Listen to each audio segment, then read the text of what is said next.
Bismillah. Donc, nous avons trois régimes de fonctionnement d'une diode laser qui dépendent du niveau d'injection, hein, le courant d'injection. Si le courant d'injection est faible, l'émission spontanée est prépondérante et dominante.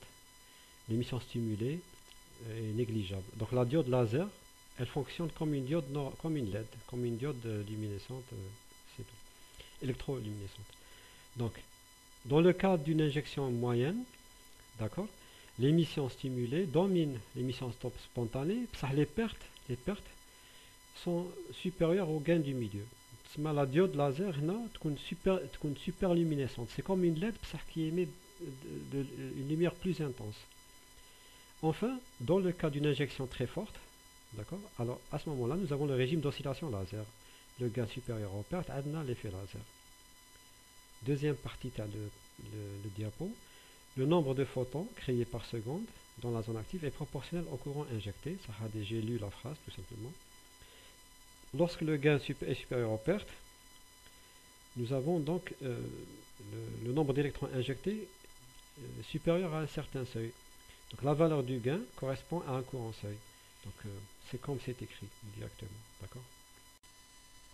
On voudrait donner un exemple d'un laser, ce qu'on appelle le laser à double hétérojonction. Donc parmi les avantages, c'est qu'elles peuvent être utilisées à 300 Kelvin en courant continu sans grand risque, hein. Ce sont des hétérostructures, c'est des structures hétérogènes. On un matériau A sur un matériau B, un matériau A sur un matériau B, dopage, dopage, N ou le P. D'accord. Comme le montre la figure, جاي لتحت à gauche. Le confinement, nous avons un confinement. Pourquoi un confinement? Parce que le A ou le B, nous obtenons des sortes de puits quantiques, hein, ce qui est montré la figure de droite. Parce que les gaps les matériaux, les gaps sont différents. Donc les lignes, la bande de conduction تاع واحد فيهم تكون كبيرة على la bande de conduction تاع الزوج. Donc نتحصلوا على les puits et les barrières في la bande de conduction. في la bande de valence nous obtenons des barrières et les puits في la bande de valence, les barrières et les puits في la bande de conduction. Donc il y aura un confinement في les puits. Le confinement parce que on obtient des puits et des barrières. Donc, dans ces hétérostructures, nous avons un confinement longitudinal et transversal. D'accord. Parce que dans la troisième direction, dans la direction où il y a le potentiel, il y a un problème, c'est-à-dire il y a le mouvement est limité, en quelque sorte, par les conditions de continuité, hein. Donc nous avons une quantification. On a vu ça dans le premier semestre, la mécanique quantique, les puits quantiques. Donc les faces jouent le rôle de miroir, parce que l'électron il peut passer par effet tunnel, mais il passe un certain temps entre les deux barrières à faire des allers-retours. D'accord. Donc voilà, grosso modo, ça résume ce qui est écrit.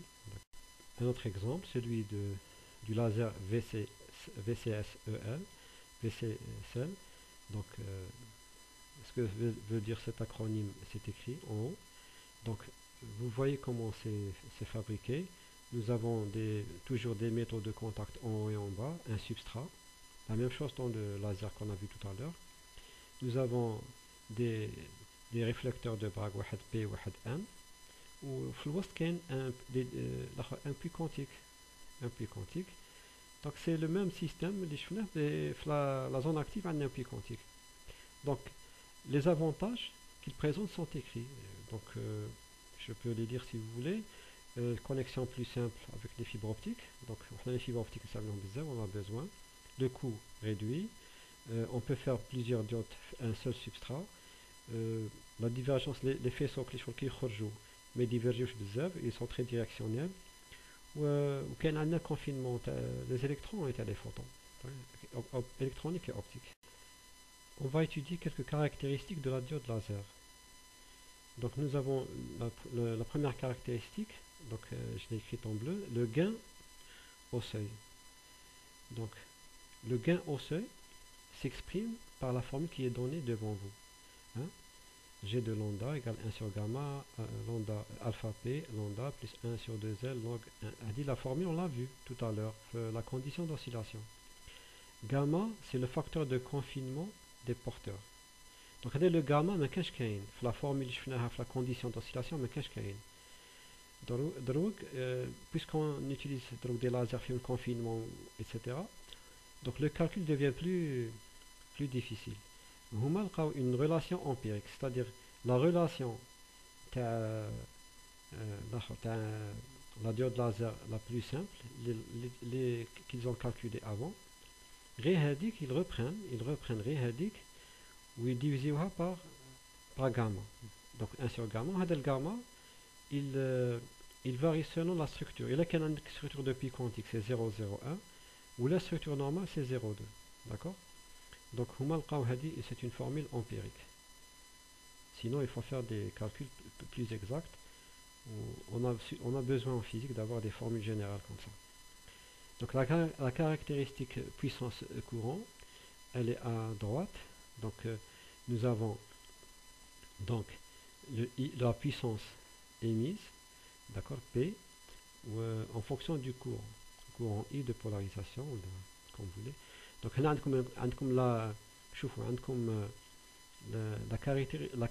la caractéristique تشبه la diode اللي تعرفوها. Donc lorsqu'il y a un courant faible,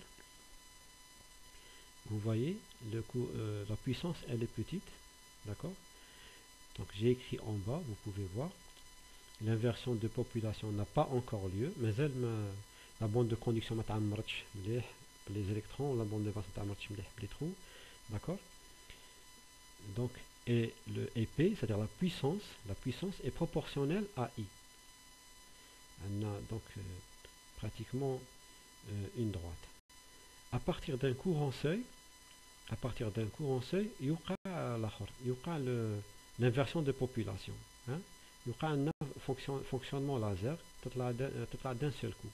La courbe d'un seul coup, donc droite, mais à très fort courant, elle s'éloigne de la droite à cause du réchauffement du composant. C'est-à-dire, لو كان نبعدوا بزاف هنا ما رسمناهاش، هنا رسمنا غير كي تكون اون دروات. لو كان نزيدوا نبعدوا في الكورون، زعما الكورون نزيدوه، d'accord.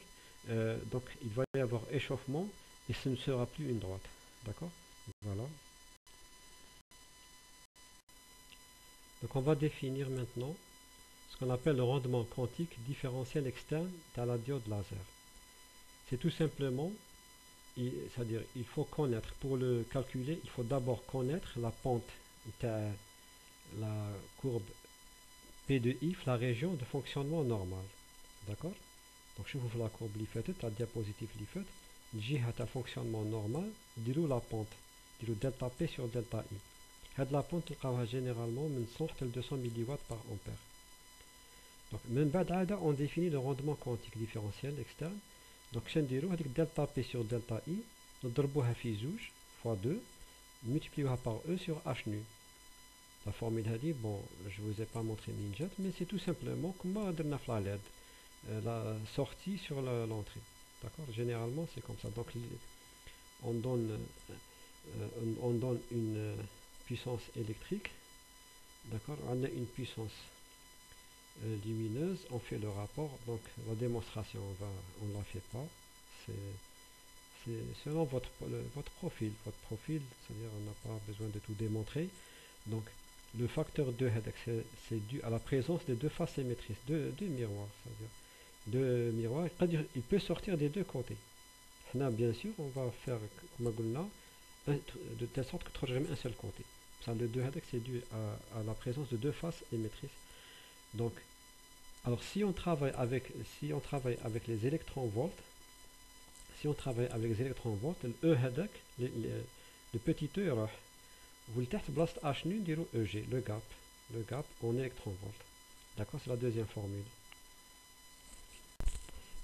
J'ai remarqué que j'ai oublié de dire aussi fonctionnement normal. Fonctionnement normal, c'est-à-dire la zone de fonctionnement laser. Hein, la courbe اللي فاتت عندنا في الأولى تكون fonctionner comme une LED ومن بعد تولي fonctionner comme une diode laser نيشان. Alors le fonctionnement زوج, la deuxième partie de la courbe هي le fonctionnement normal. كي تكون تخدم لازر. Le courant seuil varie avec la température. Il y a une formule pour donner cette variation qui est écrite en bleu, donc IS de T. T, c'est pas la période, hein, c'est la température en Kelvin, est égal à IS0 exponentielle T sur T0. T0, c'est la température caractéristique de la diode. Par exemple, quand on fabrique la diode à partir du ALGAS, T0, c'est entre 120 et 230 Kelvin. Pour le GAINASP, c'est 60 à 80 Kelvin. IS0, c'est le courant seuil caractéristique. Bon, là, je n'ai pas donné des exemples. Mais normalement, il change avec la nature du semi-conducteur étudié.